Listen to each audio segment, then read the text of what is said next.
fellas, and Richard here, Ultimate Fitness Training, Jet Fitness, and thank you so much for watching the video. So today we're doing a video.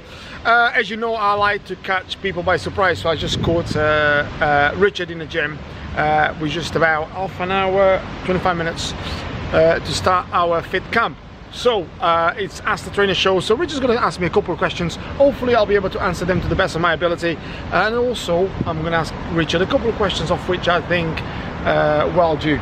So over to Richard. What's the difference between free weights and the bench press, shoulder press, things like that? From free weights, and so you mean like Smith machine? Yes, that sort of stuff. Yeah. Obviously, working with free weights makes you work a lot harder in terms of myofibrils, so it stimulates a lot of muscle stabilizers. It makes your joints work a little harder as well, and basically what it does, it actually connects your muscle a little, isolating better the muscle fibers itself, really. Now, working on machines as well works the muscle that you're trying to work. Say for instance, if you're doing shoulder press, it works the muscle.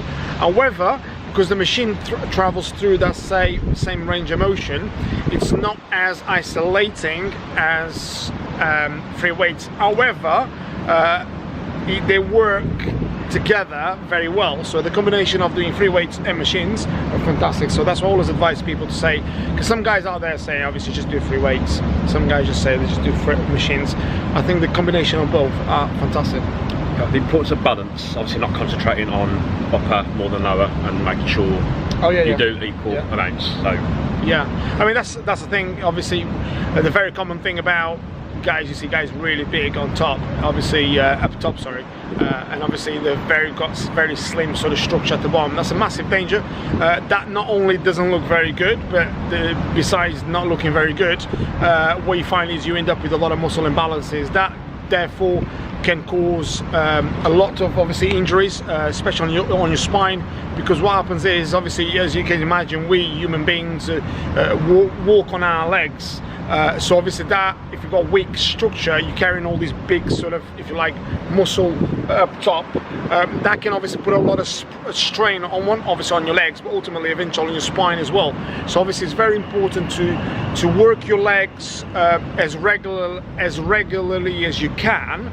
Obviously you may say, okay, so that means obviously if I do chest on one day, back on another day, shoulders another day, or whatever combination you guys have, do I mean I need to do legs every other day? No, you don't. So obviously working legs, I mean, depending on what your goal is, but just very general, you could do legs once or twice a week.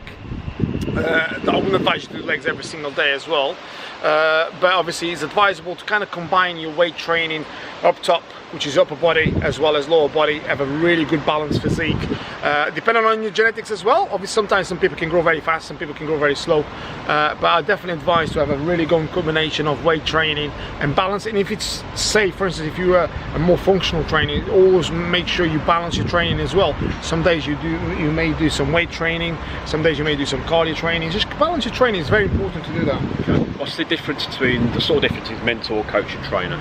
Sorry? The differences between mentor, a coach and a trainer. Mentor, a coach and a trainer. There is a lot of difference, however.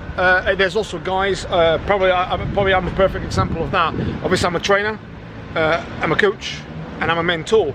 Now the difference between a trainer and a coach, now a lot of people can train anybody. I mean, can train anybody. So they utilize their knowledge based on what they know, and they'll train a person. Now a coach is someone that looks into depth in terms of how the person's doing, how they're performing, not just how they perform the exercise, but they match the training and the person's goals and the actual, if you like, the personality, and they coach them throughout every single day. And obviously they motivate you, but they also utilize the carrot and the stick. And that's one of the things, obviously, as you guys probably know, I'm massive on psychology.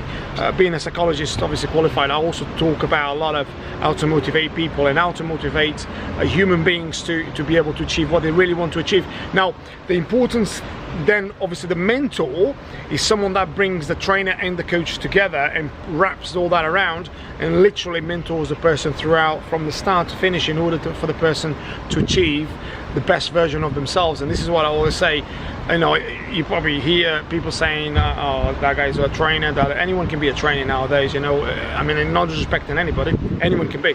Honestly, if you really want to be a trainer, you can be a trainer as well.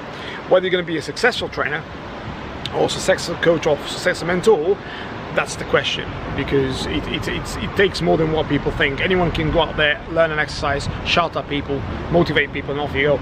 But that's not means that they're good trainers or good coaches or good mentors. So there is a lot of levels. Obviously, there's as always said, there's a lot of levels to this, you know. So it's that kind of like the difference between the three. Okay, I'm done. Your turn. Cool. So, Richard, obviously you've been training for a while. You've done fantastically well. Obviously, since I've known Richard, Richard has done amazingly. Not just from a physical point of view, from a fitness point of view. From his life, I can tell. Obviously, on his Instagram, he's a very sort of emotional guy. He posts a lot of things in terms of motivation. He's a very positive guy. I mean, this is always, I love asking these questions as well, because although obviously I'm an expert in this field, I also like to ask the feedback of how people feel since they've been training, 2, been hanging about with positive people. How has that have made you the person you are today? What impact has that have on your life in terms of training? Well, feeling fitter, losing weight, getting more energy has helped my sort of mental state, as it were. I don't want to get too into depth, but obviously starting in park run, I love it, as you know. Loads of people have got involved that I know, and they've really felt the benefit. Really felt benefits of it. Doing the fit and strength camps, the example I was thinking just, last year I did a half marathon. This is before I joined up with the camps, and I nearly passed out afterwards. I was that tired, I was dead for about 3 or 4 days.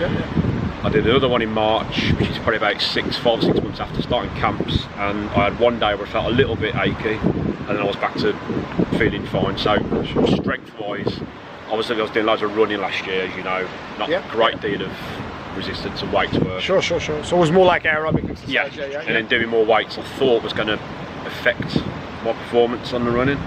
But the one in March I did was a lot harsher conditions. Got 7 minutes quicker than the one in October. Massive. I had one, probably half a day where I felt sore and tired, and then I was back up next day, you know. So the strength wise, it does help massively. Absolutely brilliant. And so in terms of how obviously this is organic, obviously I just asked, Richard didn't know what I was asking. So Richard said to us that since he's been training, not just obviously my training, but obviously his own training as well, he's felt that is not only his mood change, right? Obviously his physical appearance has changed. Richard lost almost 3 stone. Not only that, obviously he's increased muscle mass as well, and believe it or not, we've got the photos to prove. So obviously he has done amazingly well. So from a mental state, how do you find you said obviously you felt a lot more positive, but how do you find the training has impacted on the life in terms of how you look at life now in relation to what you did probably a couple of years ago? It's habit, it's part of it now. I was speaking to someone last weekend and they said themselves that this is my life. Whereas before it was probably 3, maybe 4 times a week. Now it's literally nearly every day. Probably Friday and a Sunday. The odd Sunday I won't do anything, but mainly Fridays I don't do anything. And it's just part of who I am now, to be honest. Brilliant. Would you change it? Nope, not at all. I could never go back to how I used to be, eating. What was it like? What was it like being like? Well, I used to gym 2 or 3 times, and to me now it's just a waste of time. It's no point going for half hour every couple of nights. It doesn't do anything.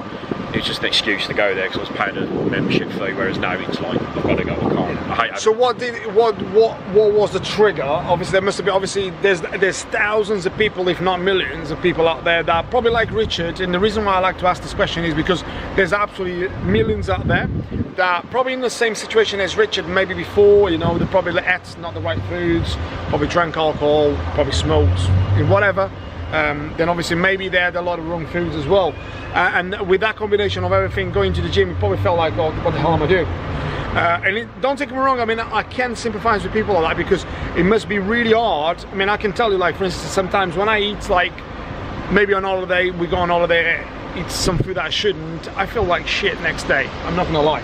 Okay, I'm human, you know, I'm not gonna lie. I feel crappy, and I don't feel like, believe it or not, sometimes I don't feel like doing anything because you feel so lethargic. So I can imagine if I had indulged on food like that every single day and probably smoked, drank, I'd feel absolutely dreadful. So going to the gym probably would be the last thing on my mind. So what was the trigger, would you say, that made you think, you know what, I've got to get this guy doing? As harsh as it sounds, becoming single. I know we've joked this before in the gym. No, it's fine. Obviously, whatever trigger it is. I mean, yeah, had more free time. Yeah.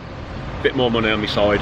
Okay. And I signed up for a fun run last year, and the training, the diet, and everything. I think it's kind of just become catapulted you to do, right? Yeah, that word you said, neuroplasticity. Yeah, neuroplasticity. Well, it's just that's it now. I mean, let me explain very, very quickly. And obviously, this is a very good subject that we're in, because a lot of people like Richard, like myself, maybe don't know about it. We talk about it if they say, maybe at work, sometimes you are working in the office, say, I'm going to the gym, and probably the guys that are going to the gym think, what a bloody weirdo. Why is he going to the gym? Why don't you just go to the pub with your mates? And don't take me wrong, I'm nothing wrong going to the pub, there's nothing wrong to the gym either.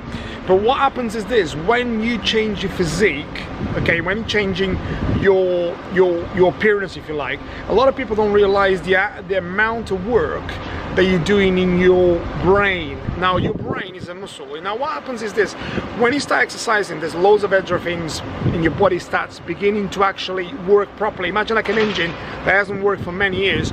Now oxygen is present. So once oxygen is present in your cells, it actually produces a great amount of great blood flow in your body. Now it produces great flow in your hands, on your elbows, everywhere, in your brain, in your throat. You feel better, you breathe better, you even start smelling things better, believe it or not. You start seeing better, you start hearing better, you start sleeping better. You can imagine, you can ask anyone that has a great session how well they sleep. It's incredible. Now imagine you eating crap every day, smoking, drinking, you sleep like crap. And don't tell me that otherwise, because obviously there's scientific proof that all that. So this is what the biggest thing is. Once you then create that amount of great habits, your body starts really working well, of which then creates great habits, which is neuroplasticity, which is basically new neurons based on your brain, of which creates a great habit. It can create bad habits as well, by the way. But that's another video. But that's a great video. For us to touch base with Richard, because Richard obviously is a great example, organic example of our tribe. Richard was training before he met me. He was doing very well as well, but I think with the tribe, with the fitness camp and the strength camp, he's just giving him that extra boost, would you say? Yep. Yeah, and he's definitely now a stronger version of himself, a fitter version of himself, and for sure a happy version of himself, because this guy obviously he's a massive part of the tribe. He has fun with us, and we all do it together in order to become our greatest version. So here we are, another video, me and Richard today. Make sure you check us out on Carlos Trainer 10, obviously on our Instagram, also on YouTube channel, which is Carlos Trainer. And with all that said, stay happy, stay healthy, stay fit, and as my son began to say now, smile more. He's teaching me something. Take care. Bye bye.